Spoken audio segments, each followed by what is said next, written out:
Hello, my name is Herman. I'm a PhD candidate in the Department of Politics at the New School for Social Research in New York. I am also the author of the article The Contested Origins of the GATT: Imperialism, Anti-Imperialism, and the Making of Multilateral Free Trade, published in the Review of International Studies. The article looks back at the 1946-47 negotiations that led to the creation of the General Agreement on Tariffs and Trade. The GATT, of course, became one of the institutional pillars of the post-war international economic architecture, alongside the IMF and World Bank, as the de facto organization governing international trade. And while the negotiations are therefore part of the American push for order building, they also took place in the overlapping contexts of nascent decolonization and imperial recovery. In this article, I place the founding moments of the GATT within an overarching struggle over legacies and afterlives of empire. Drawing on archival records, I demonstrate that the GATT negotiations were a forum in which continuity with and change from the imperial economic order were repeated points of contention. The clash of imperial and anti-imperial visions for world order structured debates over such fundamental issues as membership, voting rights, and the economic principles underpinning multilateral trade, and shaped the design of the organization. The final compromise incorporated elements from both camps, rendering the GATT as a transitional organization, neither simply a continuation of imperial economic relations, nor a sharp break with them. The article thus offers a revisionist account of the trade negotiations, drawing out the anti-imperial origins of multilateral trade through three interconnected aspects of the negotiations. The first part of the paper is centered around debates over participation, voting rights, and membership, and traces how inclusion in and exclusion from the negotiations reflected the pursuit of broader imperial or anti-imperial legitimacies. This is especially evident in the debates about the GATT membership of three British Crown colonies, Burma, Ceylon, and Southern Rhodesia. While the three territories had negotiated their tariff levels as independent entities, when it came time to discuss acts such as treaty signatures and the appointment of representatives, the basis for their inclusion became a matter of controversy.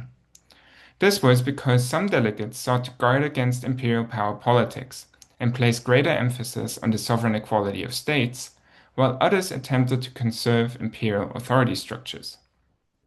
A similar debate emerged over the role of the Republic of Indonesia, then still engaged in an anti-colonial war against the Netherlands, and its invitation to the Havana Conference. The second part of the paper then deals with the substantive provisions of the trade regime, and especially the departures from and exceptions to free trade principles. In particular, the article examines the preference controversy, showing how European imperial powers intended to lean on their colonial preference systems as a means for economic recovery and continued political influence. Correspondingly, they fought hard to safeguard colonial trade relations from the requirements of MFN and non-discrimination. In the end, the GATT left this key pillar of the imperial economic order largely untouched and incorporated other provisions, such as the declaration of raw materials as common international resources, that served to preserve the inherited international economic structures. On the other hand, the article also explores the actions, arguments, and proposals of a number of post-colonial and developing countries, arguing that they articulated a comprehensive developmental agenda that reflected anti-colonial ambitions and principles. While often reduced to the role of exception seekers, developing countries embraced free trade precisely to break out of the economic and political dependencies that imperial powers sought to preserve. Correspondingly, the demands for the incorporation of provisions designed to further development cannot be understood as an unwillingness to participate in multilateral trade negotiations, but rather as part of a vision for a different global trade order that would strengthen both developmental aid as well as economic independence. The third and final part of this paper draws the analysis forward to the developmental discourse of the 1950s, 60s, and 70s. Especially after the end of the ITO project, it was evident that the GATT did not incorporate many of the most ambitious proposals suggested by developing countries.